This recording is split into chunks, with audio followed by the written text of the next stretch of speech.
All right, get going here this morning. So this is the last one of these that I'm doing. So you can consider that your early Christmas gift. Darren will be handling the rest. The last couple of lessons. So last week we talked about the church and its mission. And then really today, we're going to talk about kind of a negative to that, what the mission of the church is not, because it is often misunderstood. And a lot of churches, congregations are involved in stuff that's really outside of the guardrails that we get in, that we see in scripture. So, as we talked about before, a lot of what we talked about up until this point, up till last week, it's really matters of distinction that really separate, highlight differences between the Lord's church and some of the other stuff that's going on. Last week and this week really focused a lot on kind of internal within the Lord's church, some of the differences and issues that we see. All right, so we review, so just kind of a little bit by way of review. This is what we talked about last week as far as the mission of the church, right?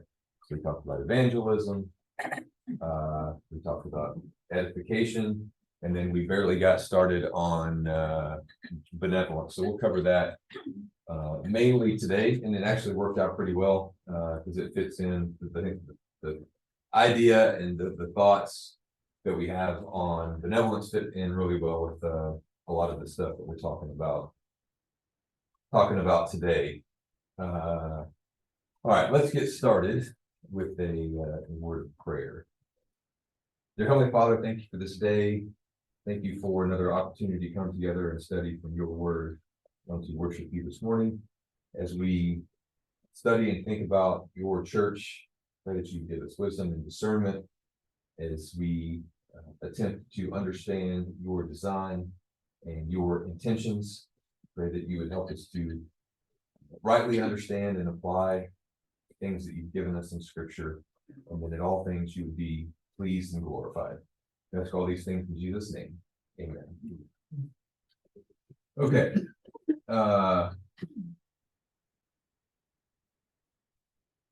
It's interesting to think about. There's, when we're talking about the missions of the church, there's really three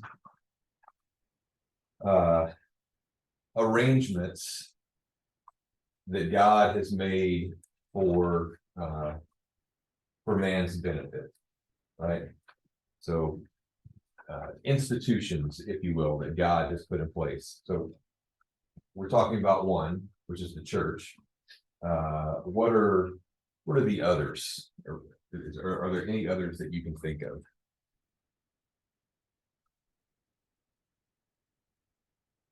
So organizations,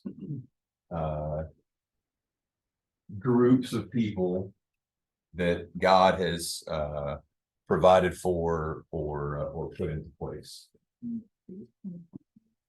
And about all of the Bible, just me. So I'm not asking my question very well. So I'll give you the answer, and maybe that indicates something. Ah, there you go. Right, Wayne's got it. Right. So we have the church. God has provided and instituted the church. God has also put the governing authorities in place, right? And so one more that I'm thinking of, what would Family structure. the family structure, right? So those are really the three kind of institutions or organizations that God has provided for: the family, the government, and the church. And each one of those has its own sphere and area in which it operates, right? And so it's important to understand that each one of those entities has its own distinct area of operations and its own charge that it's been given. The family's pretty easy to understand, right? That one, I think a lot of people get and understand. There's various forms of government that have varying degrees of intervention or interaction with us in our lives. And that can change and modify kind of based on where you are geographically, where you are in time, right? The role of the government has changed over time. But both of those generally tend to be pretty well understood. This is the parameters in the realm in which they operate, right? And then for some reason, that becomes much more difficult a lot of times when we talk about the church, and it starts getting, hey, let's just do everything, right? We realize that the family structures and designs are set up to do everything. The government, in most cases, is not designed or set up to do everything, right? But for some reason, the church is. All right. So from last week, carry over from last week, explain what benevolence means in your own words.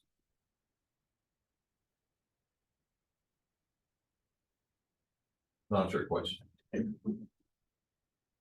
Financial support for providing for necessities of others when you can't provide it for themselves. Yeah, so basically helping those who have physical or material needs, right? In this kind of specific sense, it's really more focused on the financial side of things. I usually take all the bills out. I forgot, but so we'll have to work through building the slides today. But so what's the motivation behind benevolence?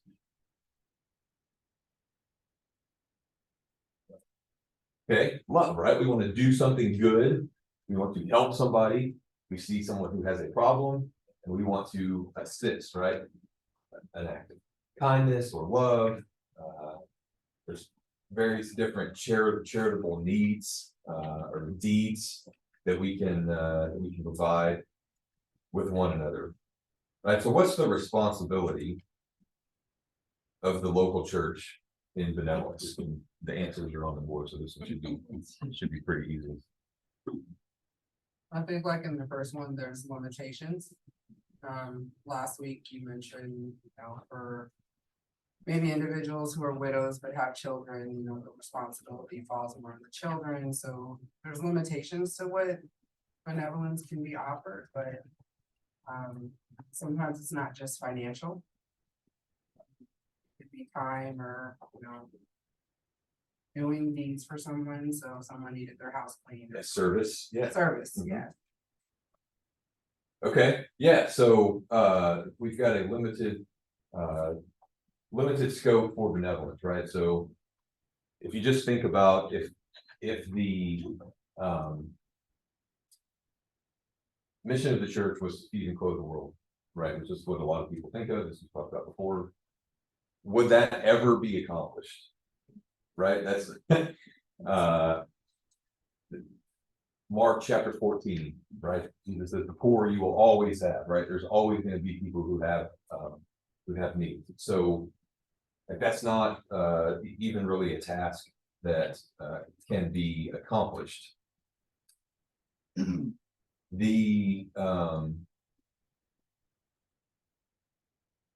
that helps us kind of get the idea of limiting this thing, right?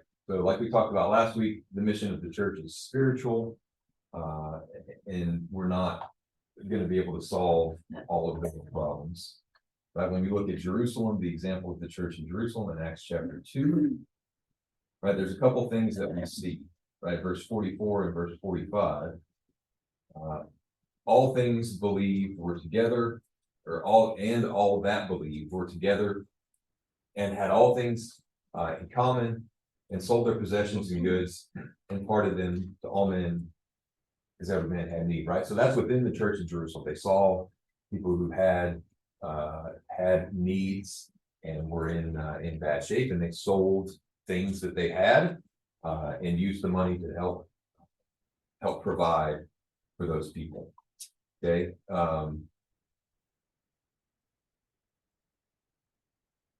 we'll expand on this in a few minutes, but certainly, individual Christians can provide help to anyone that we see in need, right?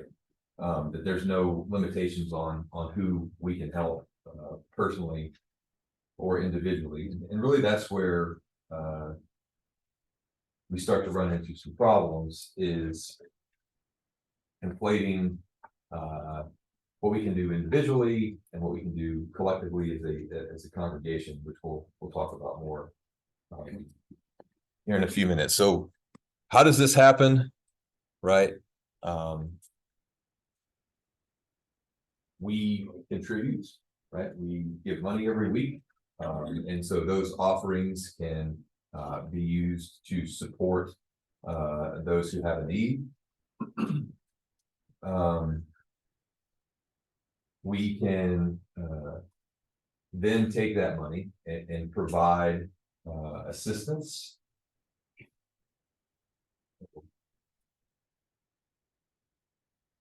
And we can send funds to other local congregations that have a need, right? So when there was the hurricane, I don't remember what the name of that one was a while back, and there was people who had their entire house and place where they work and everything else was eliminated by the hurricane, right? We were able to send some funds down to the church there and to the elders, and then let them kind of decide how that needed to be allocated. Right, so in Acts chapter 11, we see the church at Antioch gets relief to the brethren in Judea through Paul and Barnabas. We see in Romans and Corinthians and Galatians, the churches throughout Macedonia and Achaia provide assistance to the saints in Jerusalem, right? In all of those cases, that benevolence is limited to saints and those who are members of the church. I don't know about you, Adam, but it really seems to be even limited down to the basic necessities required for living, food, shelter, clothing. Our brethren in Houston, they lost all of that. Yeah. And having overheard some of the elders from down the road talk, they had some members in their group that didn't understand that those funds were for basic necessities of the people who had lost them. Yeah. And we might say, okay, Warren Schultz might need a new truck, and he needs that for his work, but that is not a true necessity. But as individuals, we can come together and say, hey, also Warren really needs to replace his truck because he's driving all over Southern Africa every day. And as individuals, we can help him that way. Yeah, there's certainly a difference between I'm starving to death versus I don't like my ride. or my iPhone doesn't work or whatever, right? I mean, there's very degrees. Yeah, so there's two things that we send money for. There's support and there's benevolence, and those two things are not the same thing. Right. And so specifically like on the truck thing, that wouldn't be benevolence, that would be support. And it sounds like we're splitting hairs, and we are, rightfully so, just because this is what it is. I mean, if a member of a church, somewhere around the world needed a vehicle for something, and it's like, well, no. So again, we can appeal to individuals. Same thing. I had a preacher ask, hey, can y'all help with tuition for my kids' school this semester? And that's so we give support, and it's like, okay, well, your support, that's for your livelihood. Yeah. Once it's yours, you can do whatever you want with it. But you're asking for a special instance and categorizing it as benevolence, and well, no. But that's not cold-hearted. Like we just found someone else that's an individual. Like, hey, would you mind sending? It was like $60 for a semester. Yeah.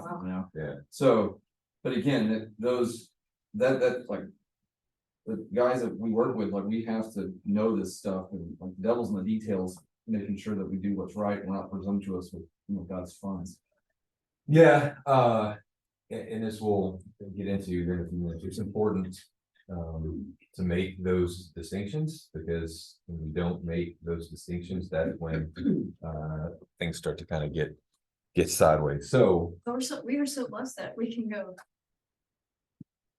No, the church is not gonna cover your tuition. However, it's what? Oh, we're so blessed. Yes. Yes. Me, the individual. yeah, I can no, help you with that. I mean, try you lose it as a learning opportunity for them as well, because Yeah. a lot of, everybody's on different levels of knowledge, and I mean, it's not that I 100% know what I'm talking about, it's like, hey, if I misunderstand this, let me know. Yeah. So kind of have that attitude. So what's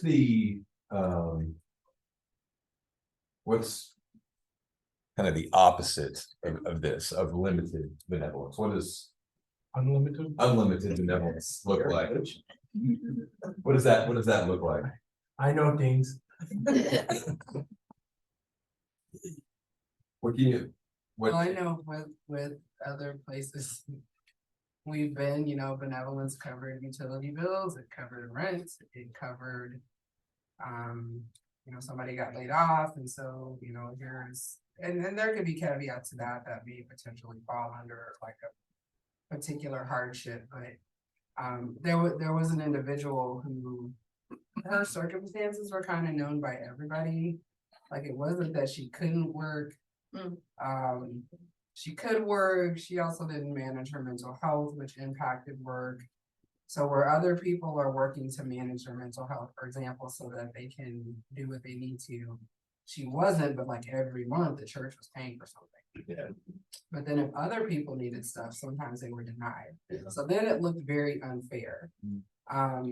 And like I said, there's a lot of things I learned since attending here, because I was like, ooh, we was out of order a lot. But one person in particular, almost every month, like, she was built into the finances.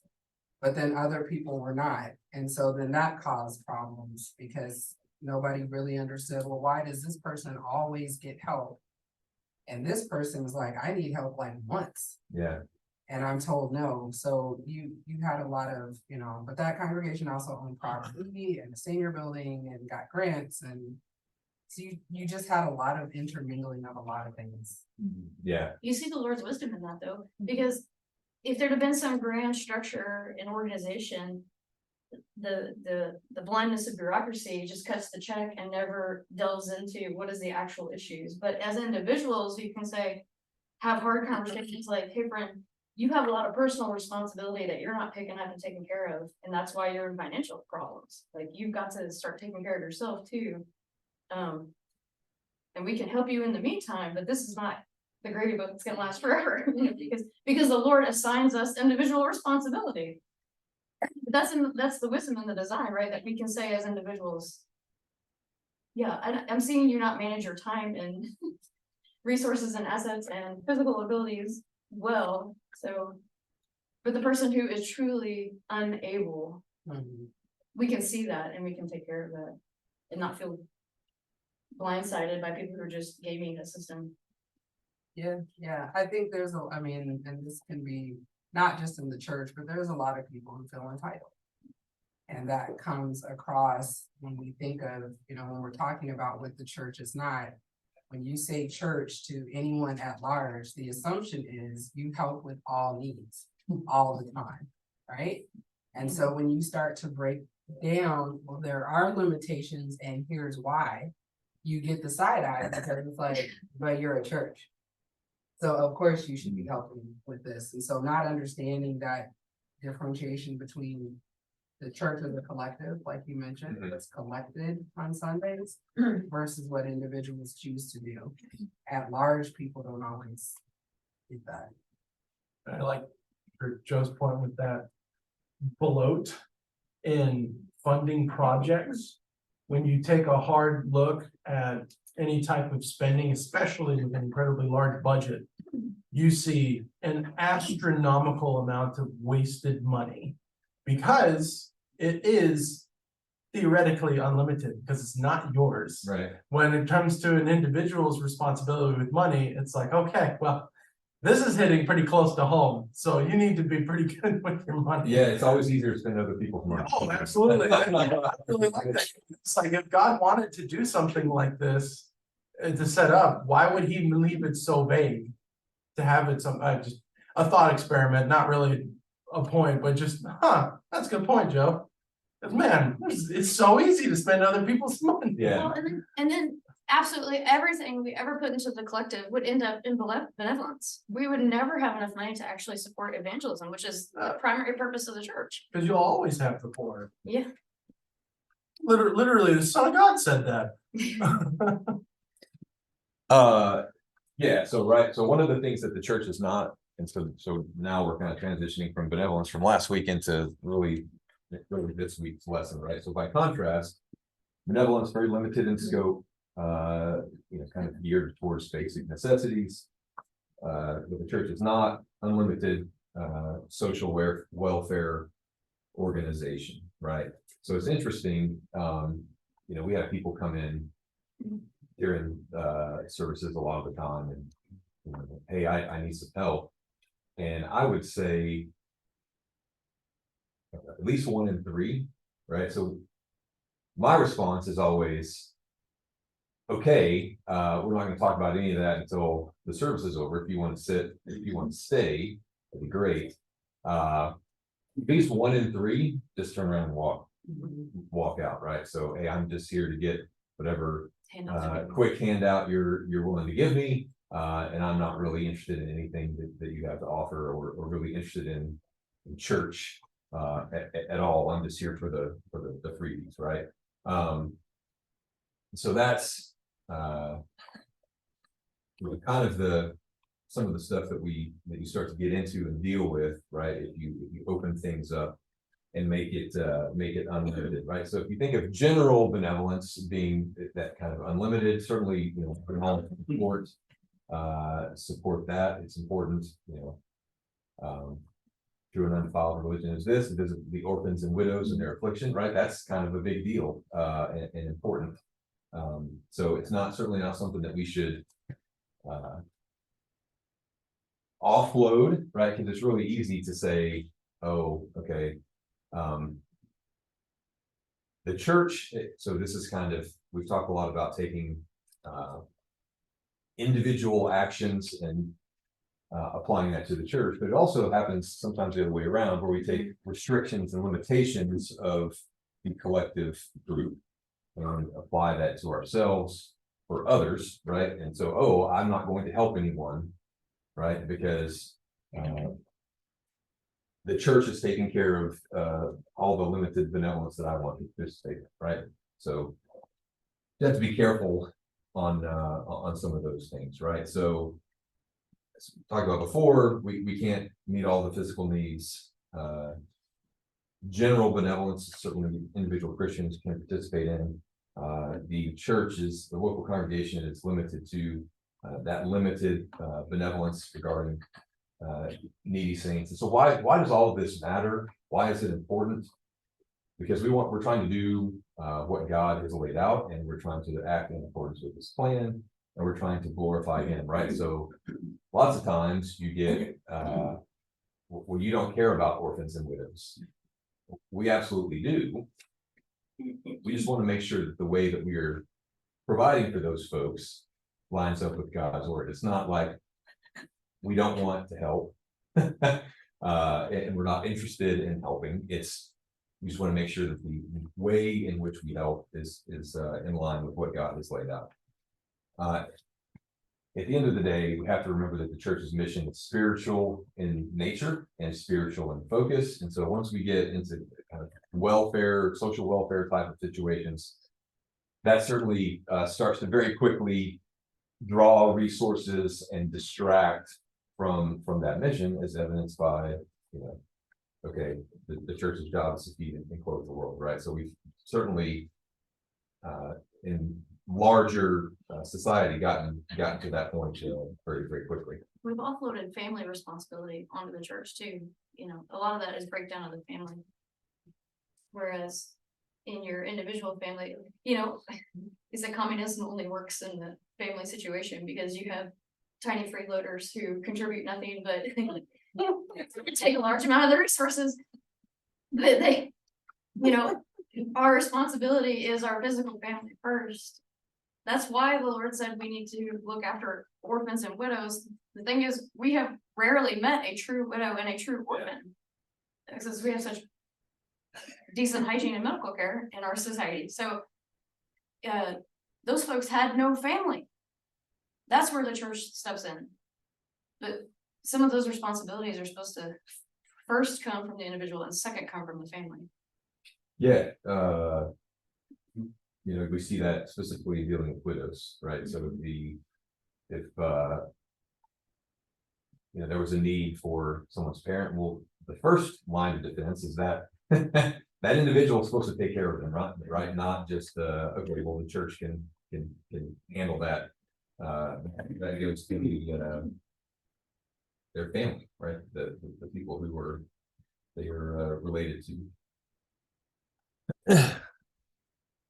Okay, so here's Can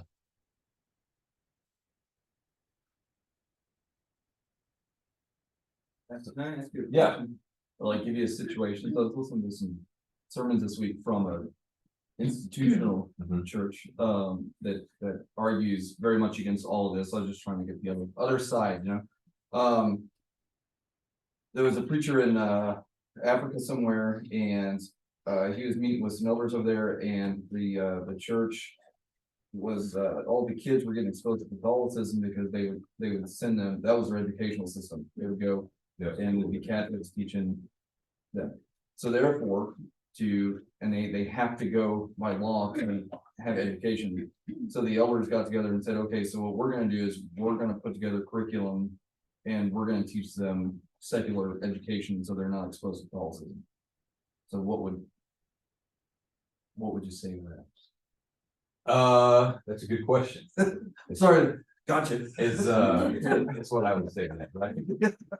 So, we've got a slide on that in a little bit, but it's not the role of the church to provide secular education, right? Now, we can certainly teach, we're obligated to teach and provide education of a spiritual nature, right, for sure. So really, I think the question comes down to,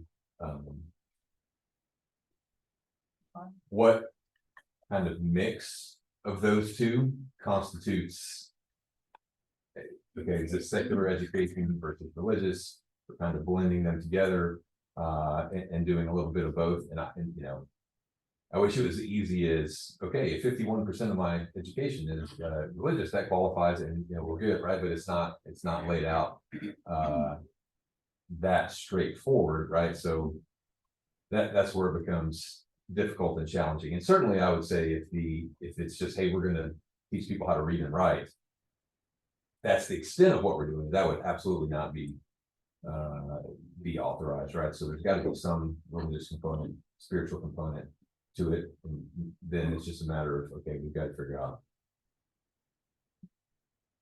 how much, right? How much qualified. I mean, anyone else have other thoughts on that? Well, it goes back to the expectation of responsibility. We didn't have government education for all of human history. For several millennia, it was taught either at home or at home. Yeah. That's the bulk of it. I mean, and then I think Catholicism got involved in it before the government did. I think there are other solutions to that. Yes, I do as well. So, I mean, you could kind of take that same argument and put it in, like family life centers. Well, the Catholic Church and the Baptist Church, they've all got family life centers, and rather than have kids go and be exposed to stuff there, why don't we start? I mean, that's how a lot of that stuff gets started. Okay, well, we should have our own family life center where people can come and play basketball, you know, but underneath our sign as opposed to someone else's sign, right? So we definitely have to be careful that the argument is not just, hey, we should do this so that someone else is not. So for me, there's a line there too, a lot of those type of situations, they're not bringing Christians into that. It's not a school of all Christians, it ends up being a whole bunch of people from different backgrounds and stuff that get into the school like that, which then gets outside the mission. And then, of course, when you create a school, there's gonna be some organizational structure that then, when it gets created, is outside of what we're taught is supposed to be, part of the church, so. I think that's the difficulty in creating something like that. Now, do I think it's good that there's schools that are faith-based, right? But I don't think the church has to do that. I think, individuals and stuff can help contribute and cause those things to happen, right? I mean, Yeah, that's the easy answer to that question, is rather than the funds come from the church, just individuals contribute, then you don't have any issues at all, right? it's great, something like that, right? Well, yeah, we have that problem today in a different form. We send our kids to secular school, we still need to prepare them spiritually for the spiritual nonsense they're gonna hear all day long. No matter what school you send them to, they're gonna hear something that's unscriptural and wrong, that we're gonna have to defend against. So, That's kind of my take, is that there's a deeper problem too with the family structure, and what you see in that specific area is the tradition is men not fulfilling their roles, in absentee fatherism by, have 10 kids with several different women and not be involved at all, and so you have these poor women that are trying to, figure it out themselves, and Yeah, anyways, not to digress, sorry. yeah, no, that's good.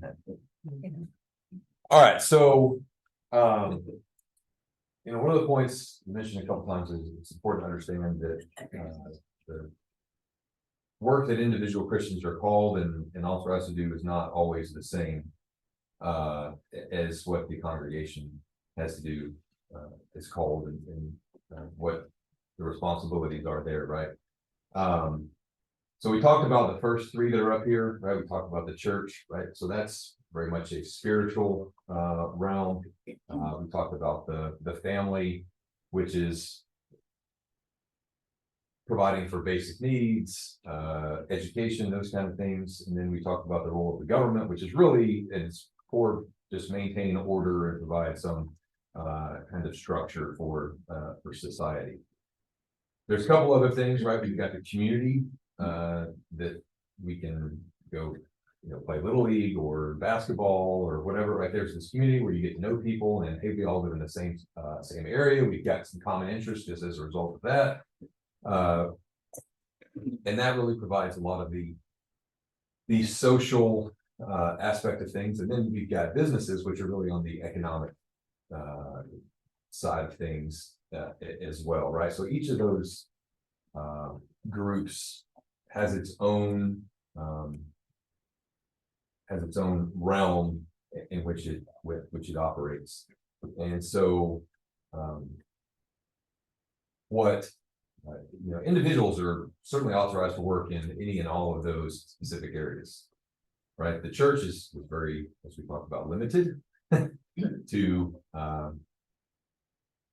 teaching, edification, and then very specific benevolence within the group, right? And so the failure to separate what the congregation can do and the individual can do is really what causes a lot of the disagreements and confusion today. And there's really a couple different ways that that's thought of. It's kind of a binary choice, really, is either whatever individual Christians can do, the church collectively can do, or that's not the case, right? Those are really the only two options, either yes or no on those. but we can see on those other things, when government doesn't stay in its lane, we see massive results of that when they start meddling in business. And we've all, hopefully not, but we probably have all worked at a business that tried to say we're a family, and they're like the most toxic work environments you've ever been in because they're not staying in their lane. So if we can see that in those other realms, we should be able to see that in the church, that the church needs to stay in the lane that the Lord designed for it. Otherwise, it just falls apart. The family structure has its lane. And we see the results of family falling apart all over the place. Yeah, and so, I mean, a lot of that, I think, to your point, that, Skill creep, as you call it. yeah. As we see issues with the family. It seems like that's a lot of what has generated some of the other things, right? So, we'll talk about the kind of community, the entertainment and recreation, those kind of things, right? So like the family life centers, like those were, I was trying to read on, like, how did this get started? Where did this come from? And it was all kind of 70s, 80s. Okay, divorce rates are starting to go up. There's a bunch of kids, I guess, at that time who were like running away and like taking off on their own, right? So erosion of the family, basically. And so those came up and started as a way to strengthen the family, right? Okay, this is falling apart, right? So we need a way to build up and strengthen the family. And the thought was, if we can strengthen the family, then that strengthens the church, right? And that those two are kind of the same. So,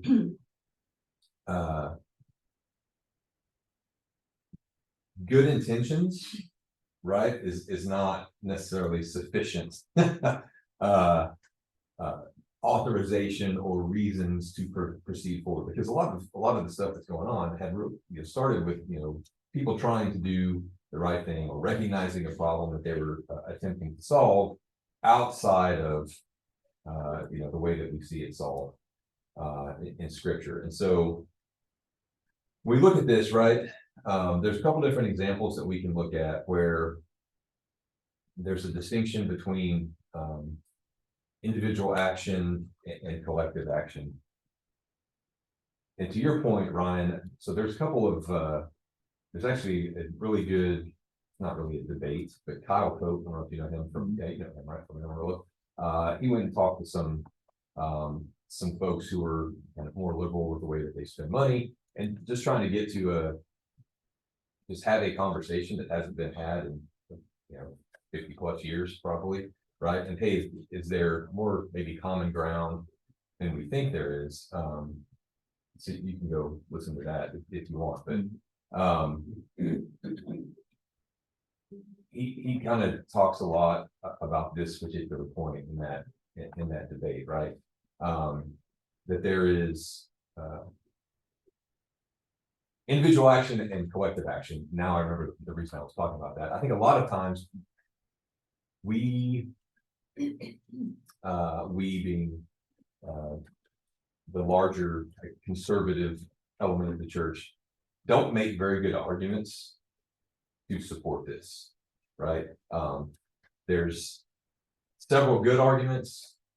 There's arguments I would consider like really weak and not very good. And so we've got to be careful, because we hurt ourselves when we make those really weak arguments, right? It hurts the overall effort. And okay, this is not a great argument. Let me find one that's significantly better than this to use, right? So let's look at a couple of examples, and so try and stick to the ones that I think are really good, right? And so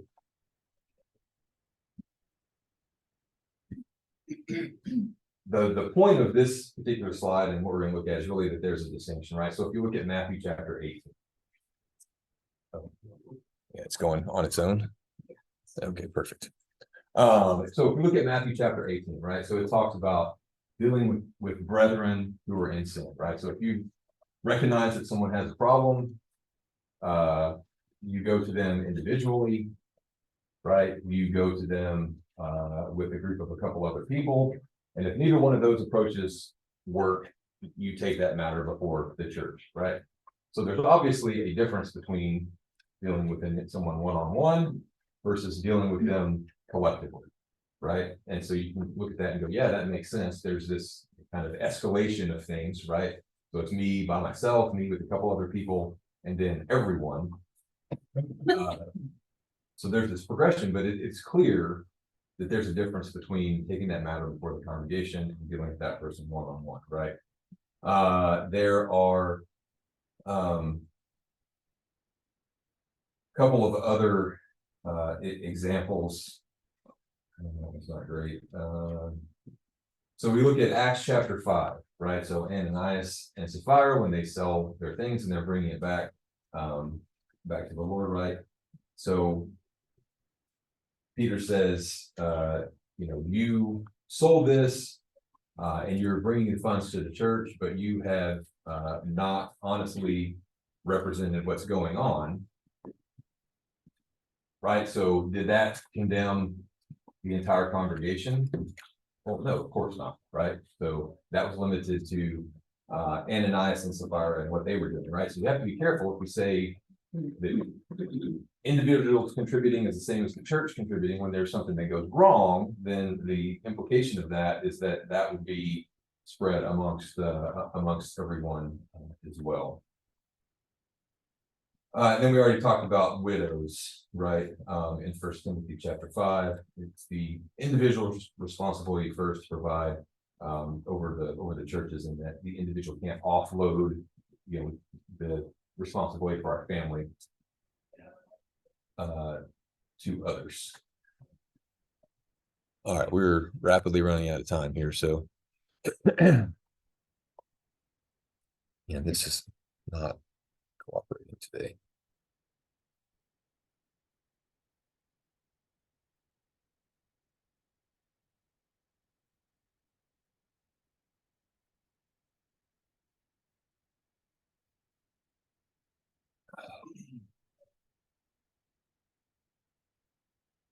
I just want to go to the next slide. Why? The arrow's not. Is there something wrong with the cursor? Like the cursor's not. You can always try the space bar. There we go. That's a good idea. Okay, so Maybe.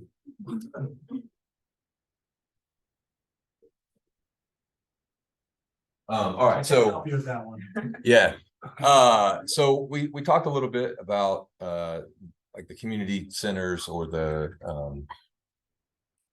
family life centers, right? A lot of the Boy Scouts have a church that they're affiliated with. There's a lot of different things that you can do.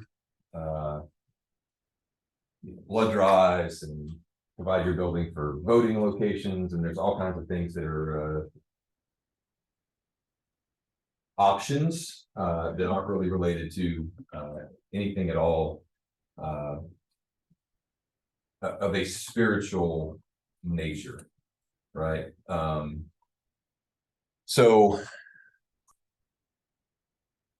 First Thessalonians is just giving an example, right, of you sounded out the word of the Lord not only in Macedonia and Achaia, but also in every place your faith to Godward is spread abroad, right? So everyone knows what they are about, right? So when people think of the West Main Church of Christ in Louisville, do they think of us as a place where you can go and vote, or do they think of us as really doing God's work, trying to spread the gospel within the community? Kind of a lot of along the same lines, right? The mission of the local church is not to provide entertainment and recreation, right? So at the end of the day, it's not designed to satisfy social needs. And, a lot of that started, as I mentioned, out of good intentions and trying to solve a real problem, but it moves the church outside of the scope, right? And here's the thing: is was never used as a tool to attract people to the gospel. Not you look at Jesus in John chapter 6, and he says, "You're only here because I fed you last time. You're not really interested in anything that I have to say. You're here because you want to have your stomach filled," right? And so that becomes the issue, right? The argument would be, well, that's going to happen somewhere, and if it happens here, then at least they know, hey, if I ever do have a spiritual need, that that place is like top of mind for me to go to. I like the graph that you have between the church, home, government, community and business, Mhm. because those two, well, maybe not the first one, maybe community, but sorry, number 3 is a pet peeve of mine. And it's the idea of turning people into numbers. Because you want to get the certain number of people through the door, and it literally turns the church into a business. Yeah, And what are you to say something about being fun? There's nothing wrong with having fun. Or you'll see people, even when they get up and make announcements, Ben will make a joke, right? Mhm. But he's not a comedian. He's not there to entertain us in the same, and it really gets on my nerves whenever you turn the church into a business and into something that's just supposed to entertain you. Because the people in charge turn people into numbers, and the people who are there are only there for their own enjoyment, nothing else. yeah, I mean, a lot of this stuff is designed to drive growth, Yeah. right? Which is just about getting as many people in the building as possible, or justifying, we expose X number of people to the gospel or whatever. I don't know how that happens when I'm coming to play basketball, but And sorry, and then that last one, well, they're exposed to spiritual mindset. You can go to, I remember in high school, because we were right next to one of the largest Baptist church in Texas. And you'll have that idea when it's like, oh, I'm being exposed. And I'm like, cool, give me the Old Testament books. You've been going to church for 10 plus years. Tell me each one. Doesn't matter the order. And could honestly never do it. yeah. And I'm sitting here like, okay, well, there's obviously a problem we got going on here. But I remember as a kid going birthday parties or whatever, at some of those places, and you go and think, oh, this is going to be a good wholesome environment. And sometimes it is, but other times you're like, dude, like this is supposed to be The Christian basketball court. yes, Come on now. yeah, come on. So with the 2 minutes that we have left, this is number 5 is pretty. You get the kind of fish that you put the bait out for. Yeah. So if you're putting out entertainment as your bait, you're not getting spiritually minded people in the door. Yeah, so Football fans. we'll finish up on this last one, right?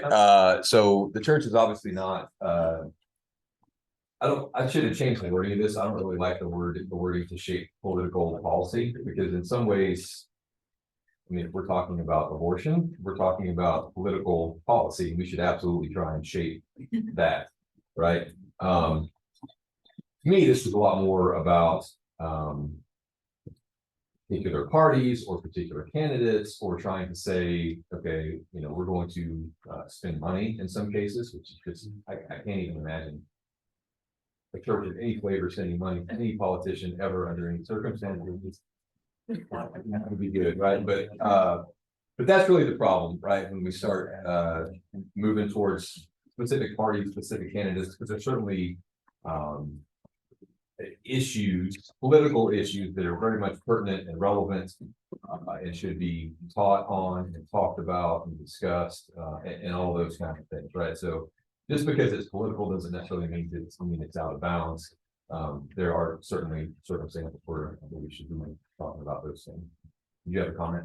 I was gonna say, I think some of the issues that pop up, like, abortion or, homosexuality or trans, there's a whole bunch of other things that fall under that realm. But there is a lot of danger when congregations start promoting either side of the aisle, or even when it's very subtle, trying to suggest people should go a certain way, because that's not our lane at all. And it causes a lot of division. So on an individual level, everybody has a right to choose what they want to choose. But some of those topics, yeah, we should be addressing it in church. Whether it was for policy or otherwise. It's kind of the same when you're talking about doing things in the home. Parents should be teaching their children about sex in the home. They're gonna get into school, may or may not align with what you're teaching or what you want your children to know. But I just think back to when we were children, that's where it came from first. Even though they had sex and they had things at school, but there's a fine line when there are a lot of things that I feel like the church should talk about. From a biblical perspective, but it does not have to be an agreement with politics per se. Sure, yep, absolutely, yeah, so, you know, I think, go back to the abortion example, right? We should certainly talk about abortion, but cross the line to say you should be a member of this particular party based on their stance for abortion, right? That would kind of be out of bounds and beyond what we would want to do, so. All right, we're out of time for today. I appreciate y'all. I've enjoyed the quarter and have a Merry Christmas. I'll see you in a couple weeks.